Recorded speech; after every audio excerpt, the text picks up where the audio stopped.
Alright. Which version are we doing? You guys want to know how we go? Yeah. We veto the second one. Yeah. Thank you. Okay. For our tonight's speaking order is Ina, Ignacio. How do you spell the name? You know? Oh, Ina, I-N-N-A. I got it. Ignacio, and then Luigi, and then Ignacio.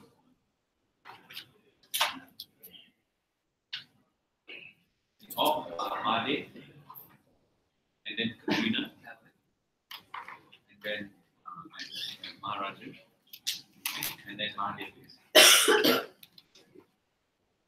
Are you live streaming? Yes. There's one live stream here already. So I can just leave it. Albert already doing. The other room is still on. Oh, okay. I guess you can have two cameras, okay? Yeah. Okay. Actually, the lights feeling blurry. Wait, your consent to Yes. Which motion? The Barbie Barbie one. motion.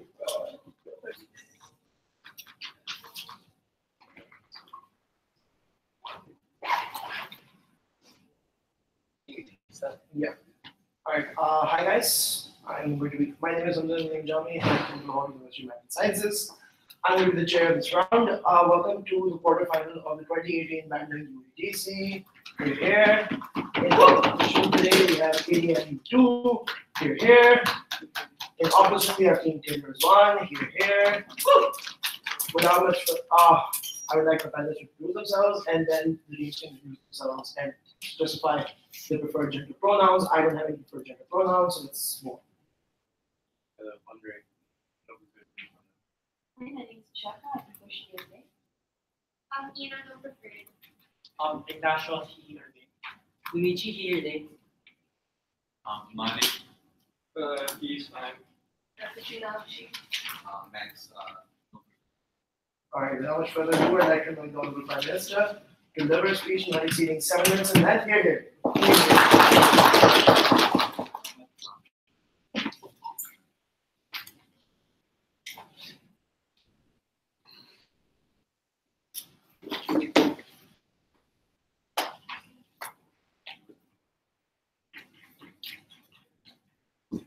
Ladies and gentlemen, this debate is an assessment of Mattel's decision to create Barbies that are feminist icons, right? So we're going to prove to you under our side of the house why net harm exists, and that's why we prefer that Mattel did not do this, right? This debate, number 2, is an assessment of how this action has historically been done, right? So they can't come up here and give us a proposal, for example, to how Mattel should and create these feminist icons, because this is an assessment of how they have been doing this, right? And number 3, this debate is about the structure of a Barbie doll itself, what is inherent to a Barbie doll, right? And why putting an icon into that structure is something that is inherently bad, right? I'm going to run 2 things in my case. Number 1, I'm going to tell you about why this diminishes the accountability of Mattel. And number 2, I'm going to tell you why this dilutes the message of feminist icons when you co-opt them into the oppressive corporation that is Mattel, right? But first, why does this diminish the accountability of Mattel? Mattel is one of the largest machineries of the patriarchy in society, right? How? In 2 ways. Number 1, through their Barbie dolls, right? Which is a heavy focus and a sensationalized focus at that on the aesthetic beauty of women, right? So they might say under their side that they have improved over the past years, right? That they have plus-size Barbies or some Barbies of different races, right? But we think that these things are tokenistic at best. If you look at your plus-size collection, right, you have Barbies that are one or 2 sizes bigger at most, but it is still an unrealistic body standard for most of the women and the women that they claim to represent under the plus size spectrum. If you look at their Barbies of different races, right? Sure, you have 1 or 2 Chinese dolls, right? But majority of those dolls are still white American women. But number 2, and this is the best case, right? That they claim that Mattel is inclusive. We think that what Mattel does is gender segregates children, right? If you look at their toys, it's always going to be marketed to girls or marketed to boys, right? So if you look at their ads for Barbies, for example, for Barbie dolls, right? You only see girls playing with it, right? There's never any boy in the mix. Why is that bad? We think that Mattel gender segregates children from the get-go, right? By telling them about the binary existence of gender, that only girls can play with these types of dolls that are pink and fluffy or whatever, and boys can play with the cars that Mattel creates, and girls cannot. We think that that idea is inherently opposing feminism, right? And that can never exist within feminism, because feminism always challenges and inherently challenges these binary ideals, right? And forwards a spectrum of gender. What then is the problem with feminist icons and their creation under Mattel?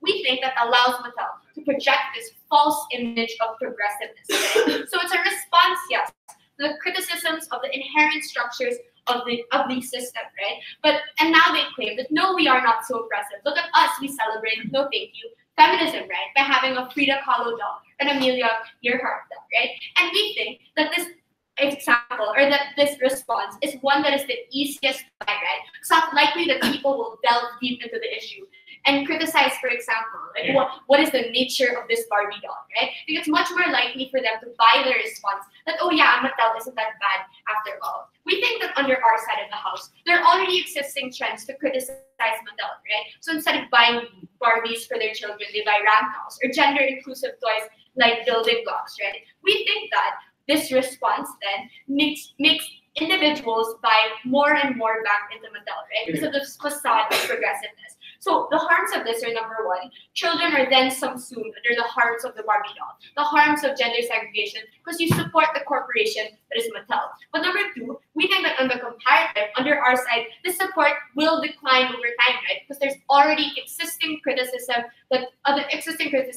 towards Mattel. But number two, what is this dilute the message of feminist icons, right? By co-opting them into the structure. Yeah. Yeah, Mattel or profit incentive company, they want to sell as many dolls as possible. So why would they gender segregate and split their market? Because it's more profitable to keep the idea that a girl should have a Barbie doll, right? And this is the best toy that a girl should have. If you look at the amount of dolls, for example, are being created for men, there's only one doll, the Ken doll, right? And that's even a toy for girls to begin with, right? So you don't think that they can get away with that when saying that Mattel is like profit motivated. It's more profitable to sell Barbie dolls to girls and to entrench this idea that Barbie dolls are for girls, right? So number two, why we dilute the message of feminist icons by co-opting them to this oppressive corporation, right? So first, what makes a feminist icon, right? Think you're an icon for your achievements that are worth celebrating, right? Like Amelia Earhart and her feats as a pilot, or Emma Watson as a spokesperson, for example, for women's rights. And these women inherently challenge the patriarchy, which confines them to their body. What then is the inherent problem of the structure of a Barbie doll, right? And this is where we really nuance this debate.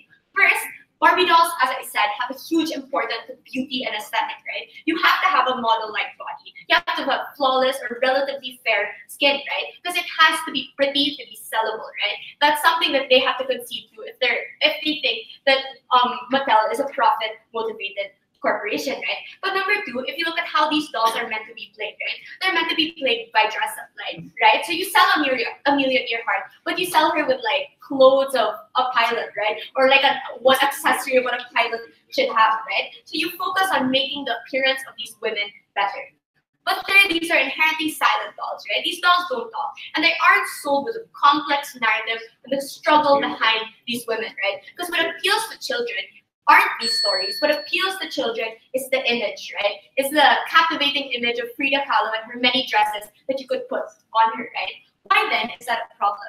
We think that these icons are then reduced to their aesthetic, right? So you don't highlight Frida Kahlo's achievements as a female artist. You highlight then the quirk of her eyebrow, for example, or the colors of the dresses that can come with her package, right? That makes the entire message behind these women diluted as well, right? Because people overlook these women's talent, overlook their achievements, overlook their struggle, because there's now a hyper focus on their looks and the corrupted image of these icons, right? So the message is that these people are beautiful, yes, but then the message doesn't extend beyond that. At best, under their side, yes, you have children idealizing these icons, but only to the extent that they idealize their aesthetic image, right? And that's useless, because to be properly inspired by a feminist icon, for it to be useful, you have to understand not just their physical person, but the things that they went through and the struggle that they went through, right? So, and if you look at these women, right, these are the very things that they go against, right? Their confinement into their body and the glorification of their aesthetic.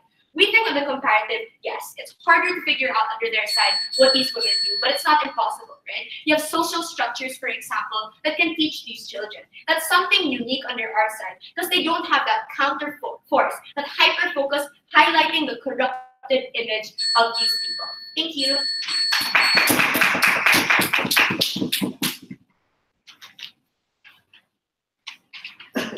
And I thank you for the fine speech. To open the place for the opposition, I'd like to invite the Honorable Leader of the Opposition to deliver a speech not exceeding 7 minutes in length. Hear, hear.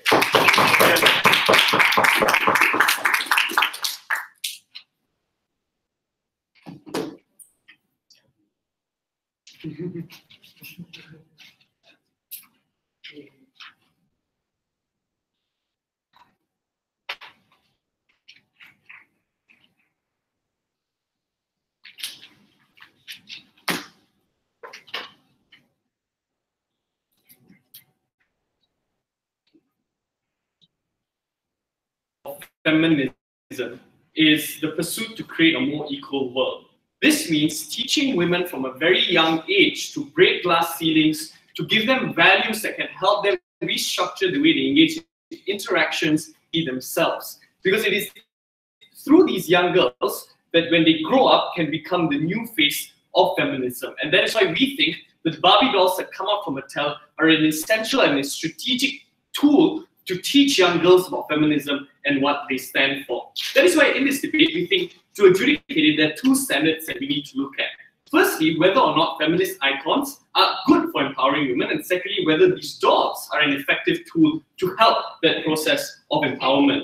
What do we support in our world? Three things. We support companies like Mattel diversifying the types of dolls that they create, like Frida Kahlo, or when they enter different markets or different countries to pick up possible local icons and create dolls of them. We also support the growing merchandisation of these dolls, so that if you want to have clothes, if you want to have a different story or background thing to around them, we support that expansion of these things. In my speech, I'm going to speak to you of firstly why feminist icons are principally important for the empowerment of women, and secondly, why the new set of Barbie dolls is a strategic tool for teaching young girls. Before that, three responses to Prime Minister. First thing Prime Minister suggests, and I think it comes off as a rather defensive tone, that the dolls are currently only tokenistic. I think you have to take note of the changing market attitude. That means the fact that we now have more dolls coming out to represent women of color, or you have Ashley Graham coming out with her own line of plus-size dolls, is a trend to indicate that whilst maybe it may appear tokenistic, it doesn't prove that it will continue to be tokenistic in our world. And that's an important thing to take note, because in order for them to materialize their harm, they need to show that it is in the strategic interest of the companies to only keep it tokenistic and not to follow on the change in values to expand it. Secondly, in terms of gender segregation, the first question I have is, what is your comparative? Because if you want to revert back to Barbie using only the Ken doll or the Coca-Cola bottle-sized doll, how do you actually work on the correction of these gender stereotypes of having different diversification? Because the fact that we now already are moving to Frida Kahlo or to representing different local icons is a trend to show that possibly in the future, we might be able to include gender segregation as attitudes begin to change. They fail to prove that this is something that's going to be a constant situation, as a result of which only need to confine ourselves to this. Finally, on the oppressive structure of the company. So I accept that at one point, Mattel only had Barbie dolls that were blonde, that had green hair and stuff like that, right? But maybe it would have been profitable at that in the past to continue those types of sales. Because currently, when people have decided for themselves through their various exposures to like local superheroes or superstars, and they desire to incorporate things that look more like them, already show that that fluidity or change in that structure means it's become more profitable to incorporate or to include different types of dolls, because different markets have consumer ability to be able to purchase these things. So if your problem is Amelia Earhart only has clothes, like I don't know what you want to put, like an engineering book with within heads next to us so that people know it's about piloting. Like, I think you can start off with the different clothes and then work your way through there. Like, we have Superman, but not everyone talks about his six packs. We talk about him being Clark Kent, the average person who is able to help himself and find different goals and achieve these things. So I think it's an important starting point to work with. Into my first argument, the principle of why it's important to have these feminist icons. Number one, it's a representation of success. Now, this argument will engage with their analysis on having different social structures to teach people. So iconography basically packages a lot of women's stories and struggles and sells them so that people can consume it. And the importance of this is that many average women who live in structures that remind them that they cannot be powerful or they cannot be empowered now have a different thing that they can tag themselves to because it represents a possibility that they never had. And the importance of this is, whilst it might set some standards, it also sets a possibility that shows that if I were to work hard or if I were to pursue different goals, I may not be deprived of it entirely because there are people that have already represented that form of success. Secondly, it stands out from a lot of the noise. Because note that current young girls have a lot of access to many sexist imagery of women through their movies, or they have a lot of dominating male figures that they're predisposed to through their families and their fathers. That means that the dolls principally stands as a corrective to say that this is an alternative you can have access to. Thirdly, it represents a shift in political consciousness.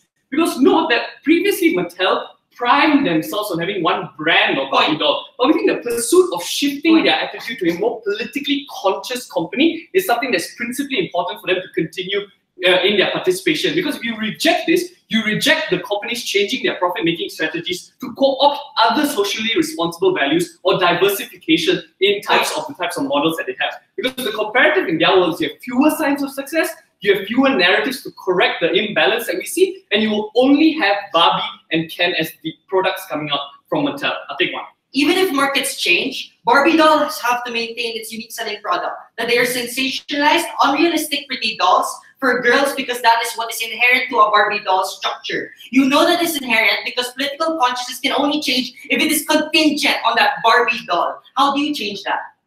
So I think it works both ways. So if you have more diverse Barbie dolls, you also change the political consciousness. You also have political consciousness that's demanding for more Barbie dolls. So it works hand in hand. You have to defend them, only restricting one type of doll as the main thrust of the company. We think maybe even if you have those Barbie dolls in our world, if you supplement it with different versions of the dolls, those are also important. So why is it a strategic tool? Number one, they have a massive access to market network. This means your ability to enter different markets or different countries show that you're likely to also tap into local icons because you want people to be able to buy that doll that wears the sari or to buy that doll like Frida Kahlo having dark skin and being a representation of a Spanish individual. The importance of this is that when a lot of people purchase these dolls, you give parents a tool to discuss complex moral issues about feminism. Because previously, how exactly do you enter that position, that discussion to say, these are important values for you to have as a young girl? This doll becomes a starting point for you to say, because Amelia Earhart was a successful pilot, this is something you too can aspire. In your world, it's just Barbie that looks nice, and it's harder for people to cop to those beauty standards, but in our side, people can cop to the different ambitions that come with it. That's why we say it's an important starting point. Because when Superman makes his appearance through the variety of comic books that we buy, that Superman like thing, the minifigure, we also buy into the watching more stories or watching more movies because it's in the interest of Mattel to merchandise their products. And so that's why we think you open up the avenue that you previously wouldn't have. But finally, the impact of all of this as a conclusion to my speech is that young girls for the first time now have important access to be able to talk about things that make them feel important or help their self-esteem, and that changes the way they interact with their family members and the way they see themselves. In your world, it will just be Barbie. In our world, women will be more empowered.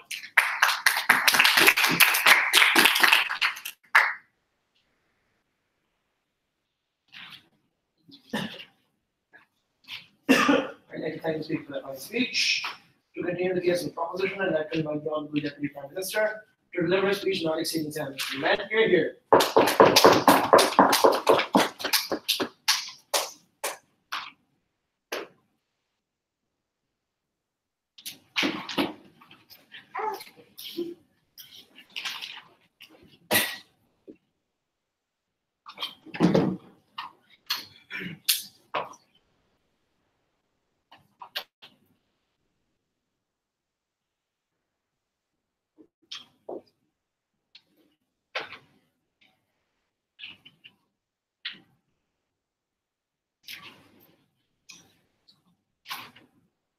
Ladies and gentlemen, we think that the feminist movement has done a lot of progress, being able to dismantle Mattel as a corporation and portray it as a patriarchal institution that should never be supported.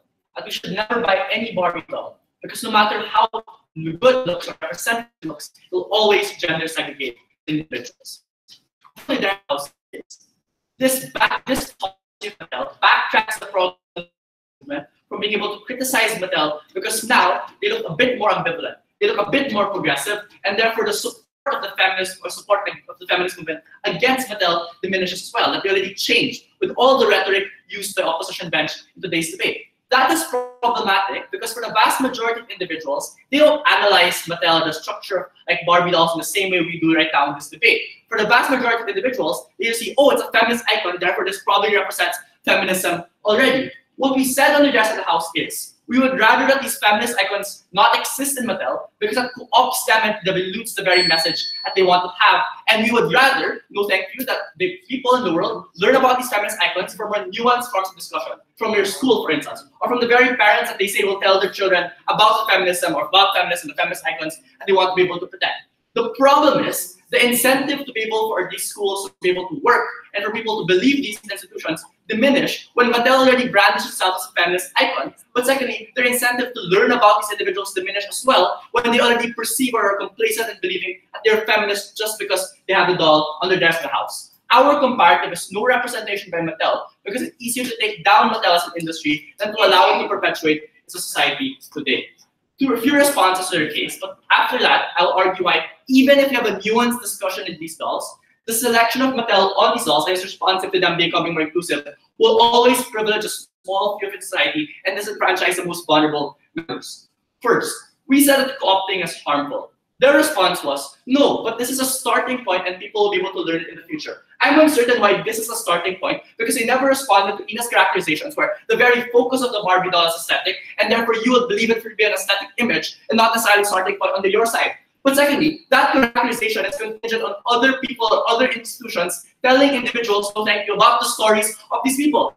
And if these institutions exist on their side, I'm uncertain why they don't exist on our side as well, which means that their part, the benefit of starting points, don't really exist. No thank you. But what did we say on this issue? First, we said that Mattel is inherently harmful because any move that they do is incredibly tokenistic. Their only response was to say to becoming more diverse. Without telling us why, just because they have a plus-size model, they'll continue increasing the amount of sizes that they have. We would suggest that this is only one step and they won't continue on like they're diversifying because, no thank you, they've already been able to capture the plus-size market, the point in which they have one size already. So there's no real incentive on their side of the house to continue to diversify, especially when it's more expensive to make different kinds of dolls, no thank you, than to sell one doll to the rest of society. Anyway, but the next thing they said was, well, there's an incentive for them not to be gender segregated and to market to different groups. This is untrue because Mattel also sells products to boys. There's a toy company that sells both female products and male products. And it is harder for them to develop a marketing strategy and to change all of the established marketing strategies they already have right now to market to gender equal world instead of just continuing with their current market strategy, which is to market some goods for women and market some goods for men. Notwithstanding the fact a lot of times it's better because if you reduce the choices of women, they're far more likely to buy because it's more social pressure since all the girls have it and it's an intake for girls to be able to have it. Before I move on, sure. Do you think it's easier to sell the conventional Barbie doll to, let's say, a boy or Frida Kahlo? No, we don't think it's easier to sell any of that. I think it's easier to sell like a robot or something like that. I'm uncertain why they would sell Frida Kahlo on the girls at the house as well. What we would suggest is, even if they look inclusive, the fact is they market it only to men or they market only to women, and therefore you continue to reinforce the patriarchy. That is why Mattel is inherently harmful and we should not support it. And any methods to reduce accountability of Mattel should be diminished and should be shunned upon by the rest of society. What I want to argue now is, even if Mattel can make nuanced discussions, as they say on their Director of the House, why is that still harmful? We recognize that Mattel is a multi-billion-dollar industry, and therefore they have huge capacities to market, they have huge capacities to sell your ideologies. Why is this problematic? Because if you look at the profit structure of corporations, and you look at the very idols that they have on their desk house, All of them are fulfilling the traditional standards of what beauty is. We don't have like people who are traditionally ugly, or even old feminist icons, for instance, who don't fit the conception of beauty on their side of the house. Like so, like Malala Yousafzai, because although I think she's pretty, vast majority of people don't necessarily think she is. Why is this important? Because if you look at it, under their side of the house, what they're trying to do is, the reason for this is because they want to sell to the lowest common denominator, right? And they want to make the most amount of money under their side of the house. Why is this problematic?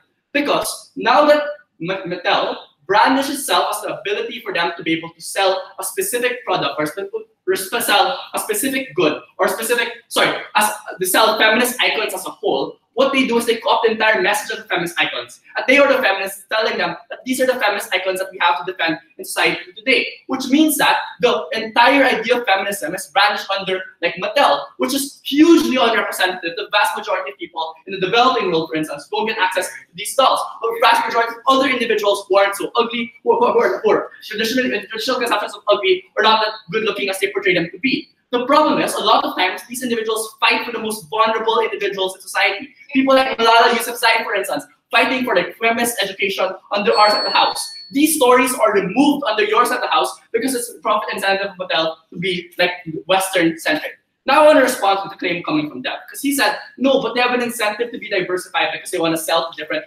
target markets. The reason why this is flawed is because Mattel, like most Western industries, make their profit not by accommodating different diverse interests, but rather by making sure that they're able to sell a narrative of Western colonialism or neo-Western imperialism, to believe in the Western standards of beauty. This is easier for them to do because they don't have to accommodate different cultures, but rather market that these are the beautiful individuals in status quo. That's why people in the Philippines, for instance, consume white dolls, independent of whether or not Mattel wants to have it, because they recognize that they can spin that narrative in their favor already. The very fact that it's a multi-billion-dollar industry, so it makes us far more persuasive in like not becoming diverse, but rather selectively choosing specific industries and necessarily want to sell to.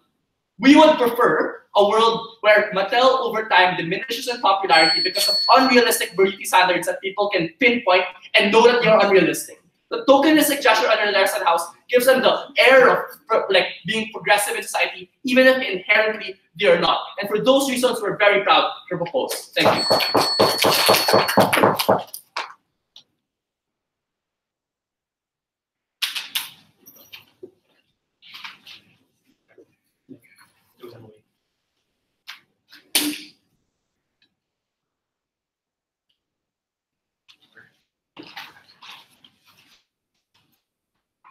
And then speak about fine speech.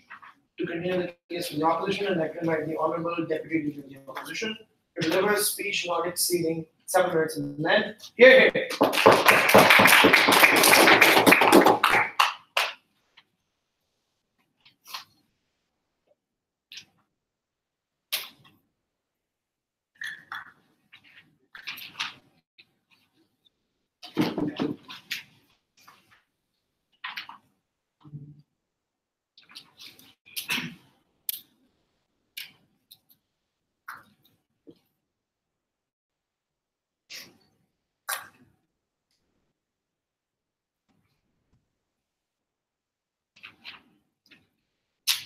Some of the strongest points in the feminist movement is when feminists were able to take on what used to be very patriarchal structures that used to oppress them and place them into boxes. They were able to claim it and tell them that it's something that they are proud of. This is a good example of what history has become. I think they're correct to say that Mattel, when it first started, was something that was very patriarchal and imposed large beauty standards. But because feminists were able to restructure the way that Barbie dolls look, the fact that they pressured these companies, and the fact that they wanted to have feminist issues involved in how Barbie dolls are created, goes to show that the feminist movement has power and they have the ability to restructure and dismantle what used to be very patriarchal structures. I think for all the examples that Sai government gave, this idea of Malala Yousafzai, other feminist icons that don't really fit into beauty standards, they don't actually explain how these groups of people would be a lot better under their world. Because note that the comparative that they have to defend isn't a world without the Barbie doll industry, but a world where the Barbie doll industry would have no incentive to restructure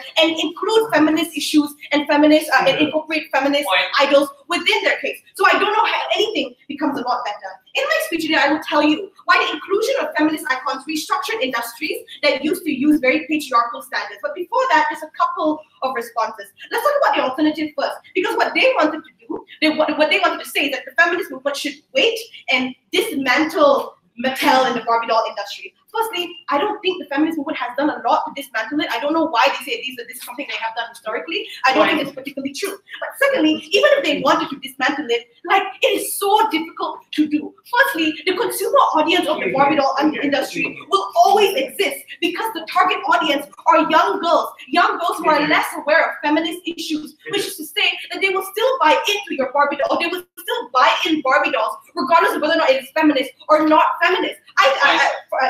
Take a seat. I think secondly, I think the fact that it's long established, I think that you have Mattel is a long established industry with a gazillion, like they made a lot of Barbie movies, they have a TV series that is now ongoing and has huge amounts of profit. It's very hard to say how a feminist movement will be able to tackle down this huge corporate form. But thirdly, like corporate takeover, like corporate takedowns by feminists was never really seen in a good light. Like a lot of times, when feminism tries to tackle and oppress different companies for using very patriarchal standards, they face a lot of backlash for it, for being a bit too crazy, for being a bit too extremist. I think what this shows is that it is very hard to tackle and dismantle the Barbie doll industry, given how established the market has become. So I think the best course of action is to make sure that despite it being established, at least it can be structured to a way that becomes more accommodating to feminists. To feminist icons and to girls of different races and different body types. I think the second issue of response is the idea about tokenism, right? Because the reason why they say they're tokenistic is because there's like very few plus size models, there are very few African Americans, and also even if there is true, it's only based on aesthetic it's only based on an aesthetic standard. I think firstly, like, so what if there's only few of them now? I think to the small group of Asian or African American girls that can finally find a face much like theirs on a platform that historically placed standards on beauty is a good thing. To that Asian person that before did not have a choice, but at least now has this one choice to buy it, I think that's a win. That is a small group of people that we have under our world that they do not. But even if it's just aesthetic, that is still good. It means that we can at least change the aesthetic way that people view girls. At least we can manipulate how beauty standards were before and make it into something that's more accommodating. That is one more standard that we have and they don't. So I don't know what their comparative is. But the second thing is, I think they really didn't respond to it. See, is that I think tokenism will move away over time, so long as the Barbie and so long as Mattel continues to place feminist icons within their industry. I think their biggest claim to it is that because they must inherently stick to those beauty standards, they will never venture out. They will never venture outside of outside of beauty standards. I think that the fact that these beauty standards have changed and the way how society views beauty has also changed over time goes to show that we should allow Mattel to also change the way that they view beauty. Like for them to say that they only have 2 plus size higher. Like, I think that's great progress, as opposed to how Barbie dolls used to look like when their waist was like the size of their neck. So I don't know what their comparative is. I think possibly under our world, on our worst case, maybe it is tokenistic, and maybe there's only a few of them, and it's aesthetic. But I think that's still a good thing, because we can still benefit the small groups of people that can have that choice to that person. But I think over time, because society has also changed in the way that they view beauty standards, that I think the tokenism will move away. But before I move on, go ahead. You can't say that the feminist movement is so weak that it can't dismantle the Mattel industry. But at the same time, say they have enough pressure, they're the resource behind changing, restructuring the entire industry together to begin with. I think feminist movement have the power to restructure because they don't have to take down the entire industry. It still means that they can profit. It still means that they can target a consumer audience that is becoming more feminist. Under your world, you have to take on a long established market. I think there's too much that they don't have enough power for that, but they have enough power to restructure. My argument, why did the inclusion of feminist icons restructure industries that used to be very patriarchal? I think when Mattel used Frida Kahlo as a Barbie doll, it was a very strong signaling factor to corporate incentives and how feminism is a viable market to expand it. What do I mean by this? And a really good example is Ashley Graham. When Ashley Graham, the plus-size model, worked with Mattel to create a unique line of plus-size models, it became one of the most famous lines in 2015 to the point that in 2017 they chose to continue that line. They chose to continue that line in the United States. Not only was this beneficial for all the things Dave told you, how you cater towards small girls, but it also proved that Barbie dolls can be as feminist as it is profitable. Meaning to say that the media industry as a whole, feminism has it's proved that feminism has a strong consumer audience that are willing to buy their dolls. This goes to show that when people view feminism, they don't have to view in a way like I have to be a 24 social justice warrior, but I can actually opt into feminism because I can get money from it. And I think this fits into the corporate incentives that a lot of businesses use. What is the outcome of this? I think the profit angle of feminism restructured the way industries included levels of feminist issues. I think, like, first they talk about Barbie. I think Barbie also began to restructure. This is so embarrassing. But the TV series that I watched, Barbie Life in the Dream House, placed Barbie as the breadwinner of the house and showed her to be in charge of a lot of their house, handling of the house, and being the one that brought in money to do these things. And they include that feminist issue because they realize that it is possible for them to do that without isolating people and actually catering to a lot of people. But secondly, I think it signals to a lot of other media industries, people like television or movies and comic books that cater towards young girls. When they realize that young girls also enjoy very feminist issues and they can relate to it, I think that's when it goes. I think that's when Barbie doll, and the fact that it's a very established company, makes it a very strong signaling factor to tell people that you can be feminist, but you can also make money out of it. I think that is the incentive that they will not prove under side government.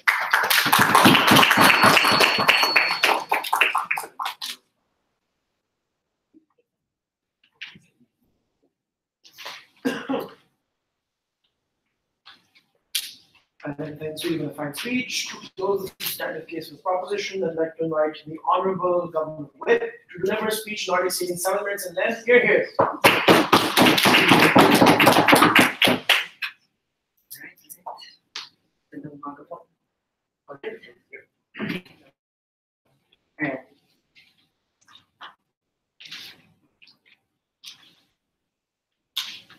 Opposition side in this debate needs to understand how markets change. Because if the context is inherently becoming more politically conscious, then Barbie dolls literally have no necessity to exist. Because children can buy toys, children can buy action figures, or literally anything else that could approximate the needs of children to have fun.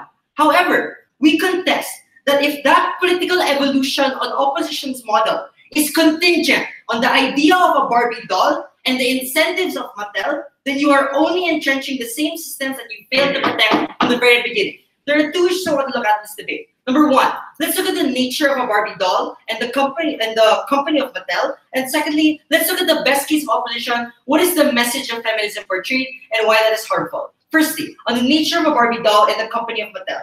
This issue is important because their benefits of the inspiration that feminist icons give through their portrayal are all dependent on this implied benevolence of the nature of a Barbie doll and how they want to, for example, redefine themselves as a company, how they want to have an evolution towards the spectrum, how they want to change the markets, etc., etc.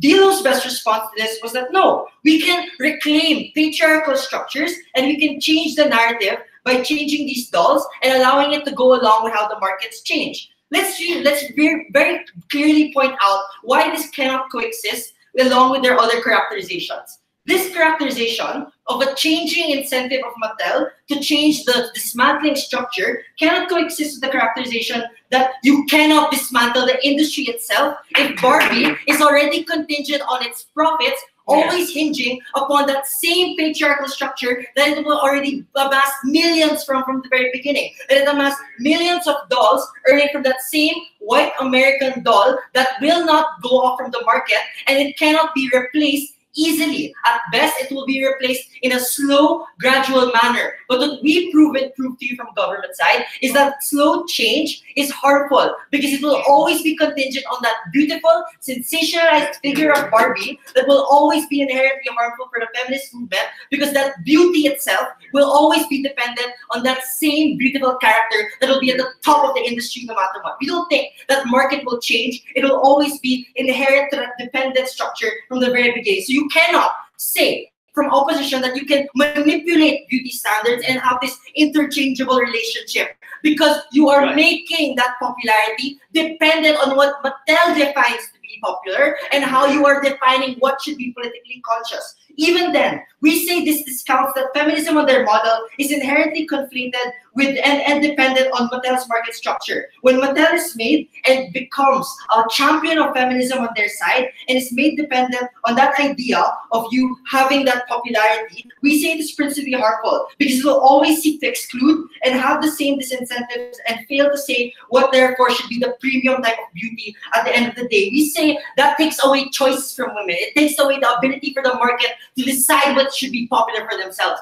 because Mattel has the final say as to what should be popular, what should therefore be conscious for individuals, and what diversification means. And literally, we got no response whatsoever from the previous speaker to the intersectional diversification that we proved to you from government side. Because if there are different traditional standards of beauty that can be defined in different ways, we don't think children are capable of finding that nuance if you are simplifying it inherently based on Mattel's structure at the end of the day. So we say that popularity cannot change, or that market structure cannot change horizontally such that they're able to accommodate different genders, have different local biases, because they themselves conceded their target market is the young girls that are not knowledgeable on feminism. So that discount the POI from Max on saying that you can market it to boys, that you can change the gender diversification or the gender divide, because these are inherent to the structure. You need to market the girls, you need to market against the action figure industry, and always make the dichotomy that these are the toys that women should buy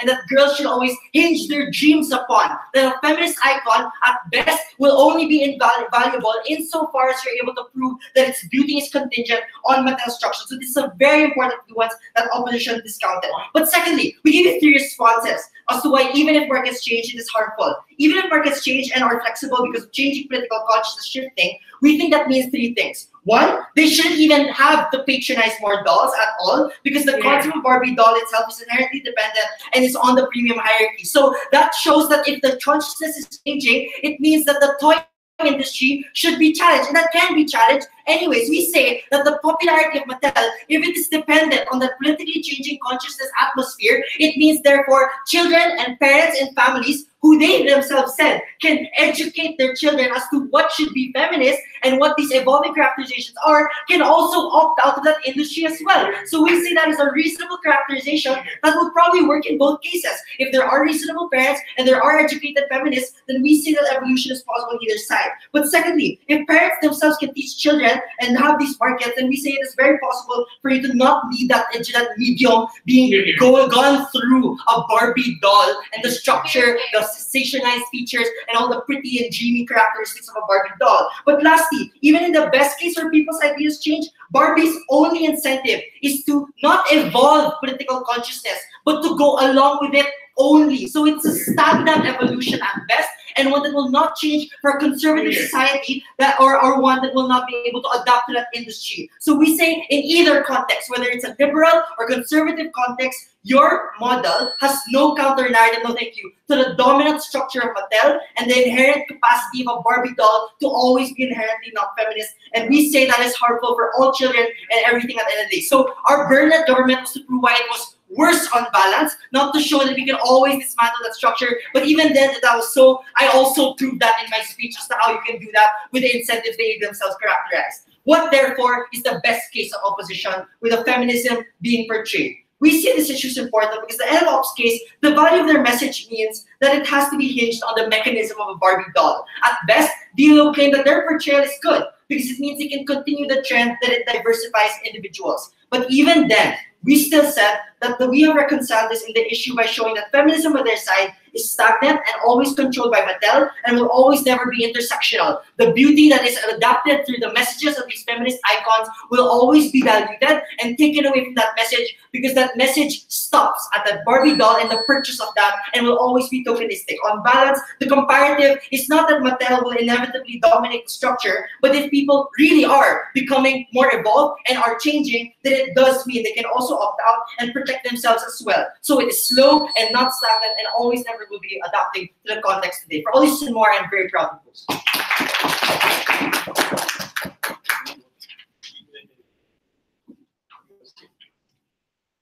Yeah, I'll just need to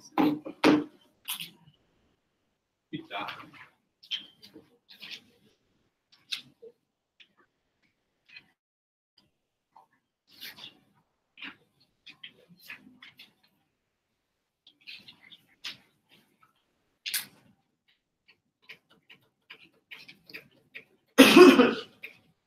Honorable Tennis Speaker for the fine speech. To close the substantive for the opposition, I'd like to invite the Honorable Opposition Whip to deliver a speech not exceeding 7 minutes in length. Hear, hear. During the formative years of a child, a doll is not just a fictional figure. It's a functional figure in making them happy. In the Gov's world, children will still buy these dolls, not having any entry or not having any knowledge about feminist icons. They will buy these dolls thinking that to be pretty is to be blonde, thinking that to be pretty is to be skinny. And they do not change it. At nowhere in the Gov's world were they able to prove that their world creates a more accessible world for people to conceptualize identity and conceptualize happiness. There are 4 issues in today's debate. First one, with regards to gender segregation, does it matter in today's debate? Second one, what the debate is actually about, we will reassess burden at this juncture. Third one, I think these last 2 issues are more contentious. Are these dolls principal good? And lastly, do these dolls do good to children? With regards to gender segregation. But they argue that the use of Barbie dolls, Gov argued that individuals tend to subscribe to a certain type of gender segregation, and due to the use of Barbie dolls, they've proven that historical gender segregation. The point of my UI is not to ask whether or not boys will buy Barbie dolls. It's just structured that way. Are you able to change it in your world? We understand that gender segregation is a harm, but we will argue in this debate that gender segregation is not the most important harm in this debate. But even then, we think, even though it is able to create gender segregation, we think that even within the gender, it is far much more accessible. Because they've argued that the concept of strength, which was traditionally geared towards men, and how people portray strength already changed. How now people view strength as political, the ability for you to rise or resist changes, and that's how this idea is better. But the second reason why this is not a non-issue is that I really don't know which side can change what. I think very little capacity for you to change gender segregation in both sides. Therefore, the debate is about what is it the most important issue. What the debate is then about. The debate, and I agree with what the opposition, the government is trying to talk about. Why do you how do you change and how do you restructure an organization? To completely reject it, you will not be able to do anything. How do we tell you to change it on the opposition side? We tell you by using market forces, demanding more things, asking for more things. Like Amelia Earhart model, maybe you want the aeroplane to be coupled with a set too. Maybe you want more Indian princess and a lot more saris like what my mother has. Or those kind of demands would mean that Mattel will be forced to provide these things. Therefore, ladies and gentlemen, in their world, rejection doesn't do anything. But in our world, demand means that you are able to restructure the way in which Mattel approaches these individuals. On both sides, we have to admit that you cannot change the millions of dolls that Mattel has produced. But in our world, by using the market forces, we can definitely change the million more that we are going to make in the future. Which means that this debate is about how do we strategically organize ourselves and engaging a corporation that already has such an established market in this world. Let's enter the 2 more contentious issues in this debate. Are these dolls principal good? Gov said to morally adjudicate the behaviors of Mattel, and given that they are largest machinery of patriarchy, means that they should always be criticized. We tell you that they were patriarchy not as a result of them intentional patriarchy, but as a result of consequential patriarchy. They've already alluded to you that they're probably patriarchal because back then the society was not probably as political conscious as now. Like feminism was not a thing 60 years ago, guys. But we tell you, if they change, the point is that you should allow them to change. Because principally you should allow them to change. Because we tell you, it is very difficult to just criticize and reject the company. Because the company will still produce dolls. The company also already has an entry, as you consider, in many different markets. And you are able to show how they would respond to it. In fact, I'll argue they will just revert to the standard, zero size model and white dolls and continue selling those because those are the cheapest one. And given that even the feminist population is never going to celebrate any changes they're going to do. We tell you in our world, it is going to be possible. It will start with Frida Kahlo, it will end in Manali. So it is possible. And the possibility of the benefit is the most important benefit because it shows that a sign or signal they're actually responding to some things rather than nothing. Right? So we think that it's good harm that one of the biggest toy producers in the modern market is able to diversify. But then Gov says that representation is often unreal. There's a pressure, extreme flawlessness. That is true. But if you're selling Frida Kahlo, then you must sell Frida Kahlo. The Frida Kahlo won't be in a bikini, won't be in an unreasonable beauty standards as before. You would then characterize the way in which Frida Kahlo talked about. And that's what they already argued. Then what will happen in their world? And I think that the patriarchal thing will have very little capacity to change, and they will not the party. And here's the clincher. The way Gov argues, as though right now they are changing, but they have a conspiracy theory. This patriarchal machinery will eventually only send one line of dolls. We already told you that market incentive means that they will continue to diversify because they feel that customers respond to the diversification. And they have shown no proof that they will only revert to the existing or patriarchal standards. Therefore, we think that it's good, they've done good, you should encourage them, and you should respond to them in a positive way. Yes. If it is true that in either world that dolls will be bought by children, why should that narrative of feminism be hijacked by Mattel if it still has control over the dominant industry? How far does your evolution go? Because the word hijack is uncharitable because they do not hijack, they represent it. Even the hijaction means that they show Frida Kahlo in a negative way. That is the word of hijack. Maybe you should have argued it a bit better in your speeches, but the way in which the debate happens, they already show that you agree the representation is somewhat acceptable. Do this doll do good to children? They argue that beauty standards. We are unsure about this because we tell you that the traditional beauty standards have moved away. Like if the Indian princesses, if you look at the way in which they was presented, is the beauty of the saris or the tiara. The Vietnamese princess is about the jewelry that these individuals have.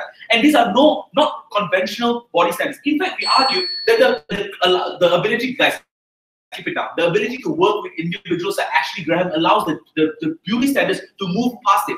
But especially for feminist icon, we argue that beauty was not as defined as what's in the face. It was defined as what is strong, what is a woman is able to do. What is the value of this? We argue that in a world where the access of feminist material is incredibly difficult, young women in their world won't be able to define early childhood with Frida Kahlo. What will happen on the comparative on the opposite?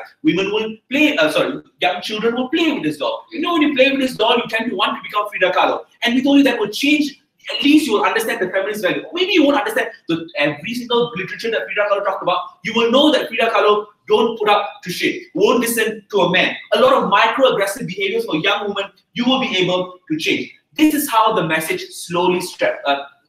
We accept on opposition, the young women in both worlds won't be able to accept the complex or the full understanding of full feminism. At least it begins there. But what's worse is that the comparative, when you buy the Barbie doll, the conventional Barbie doll, women aren't able to internalize the same type of feminist message that the opposition talks about. Ladies and gentlemen, these dolls mean a lot to children. It allows them to shape their mind and is important for a corporation that is willing to be working alongside to you to be allowed to do so. Let's not make the world a horrible place for children and women.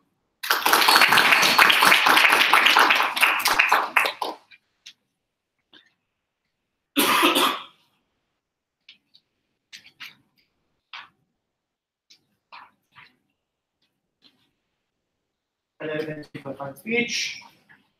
To close the case for the opposition, I'd like to invite the Honorable Opposition Reply Speaker to deliver a speech not exceeding 4 minutes in length. Here.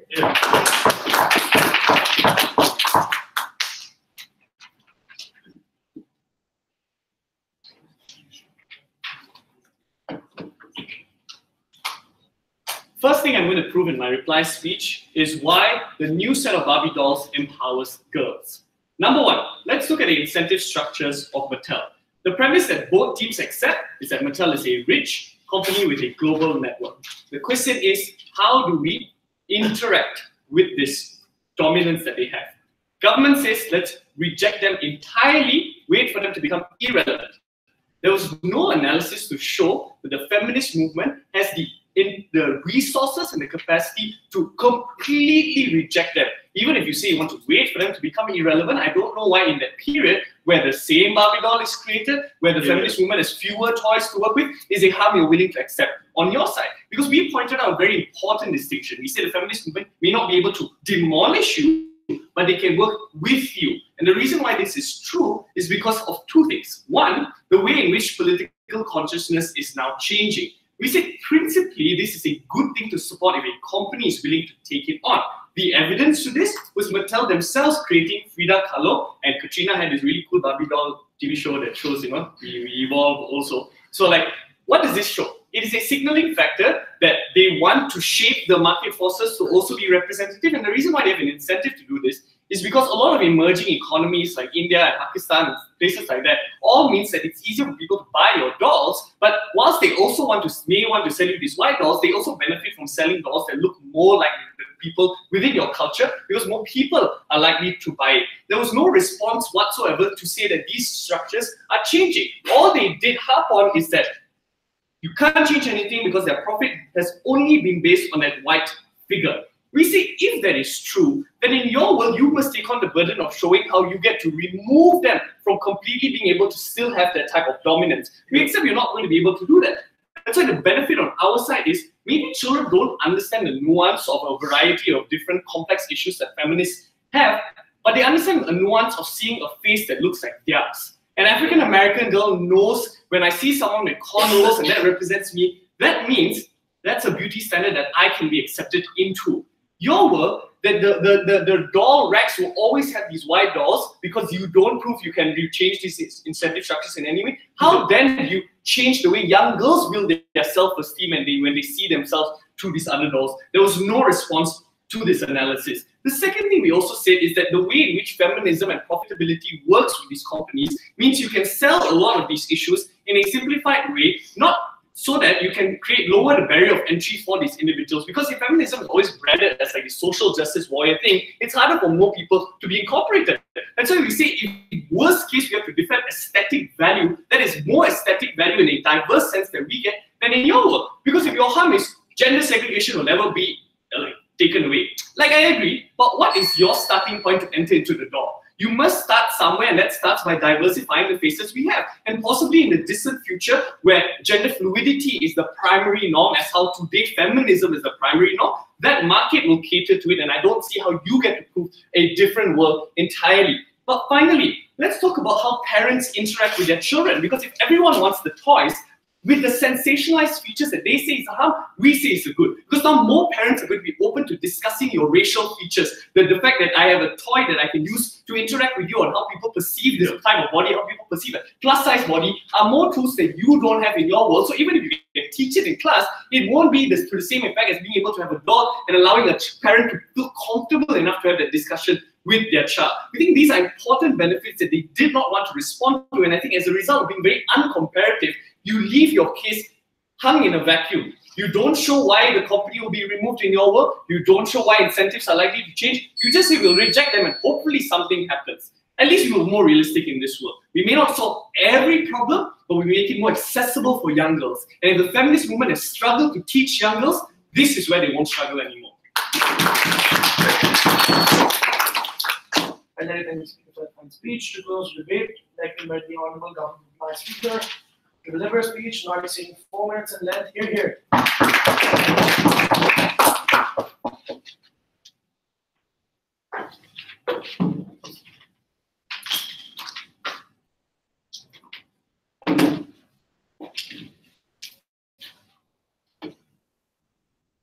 Taylor's misunderstood case.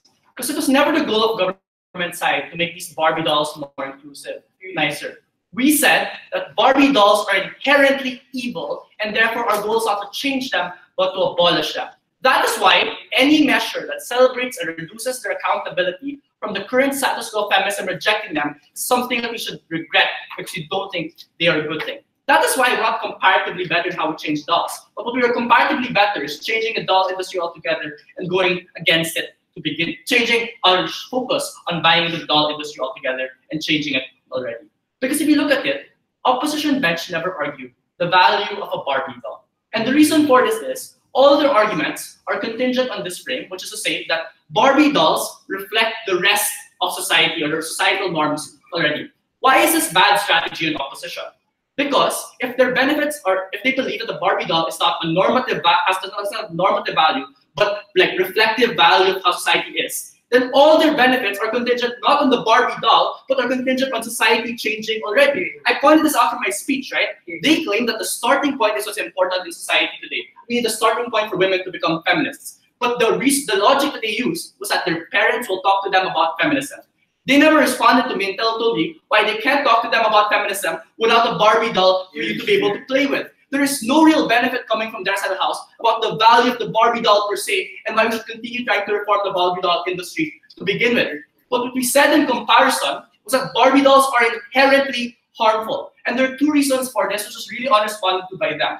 One, because it focuses on aesthetic, right? All these accessories that they talk about in the dress and house prove that it's not about the job that you have, but how you look, because it's an accessory that you want to be able to fight for. And this is problematic because while they might champion them as feminist icons, they'll champion them as images of feminism and like the image as itself. And that's what you pointed out coming from Ina, right? That you buy into feminism not because of the things people do or the women that these things do, but because they're pretty, because they're cute. And that completely undermines the entire idea of feminism, which is to reduce individuals from their body to their body, and like to counter the reduction of individuals and women from their body to the actual achievements that they do in status quo. But secondly, we said that they will create, it's inherently gender segregated because Mattel has an industry to sell to boys and to women.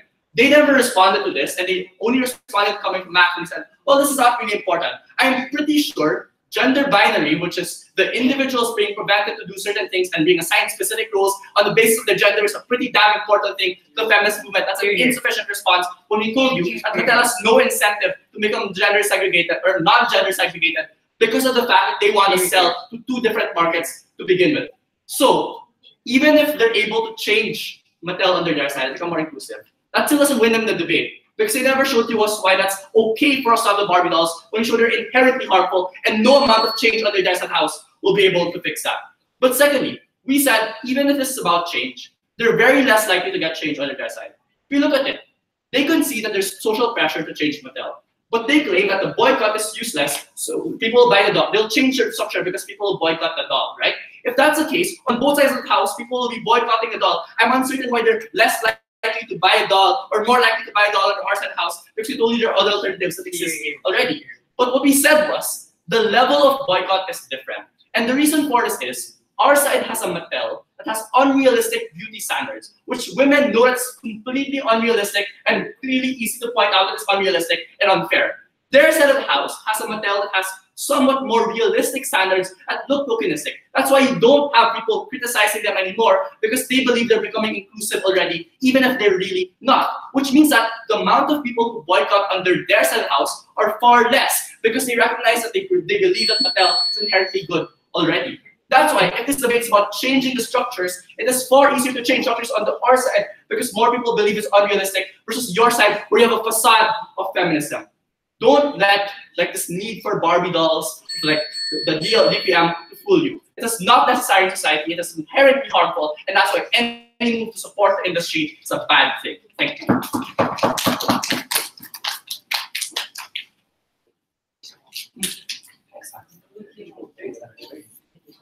Time things will find way. We'll get to soon. As soon as possible.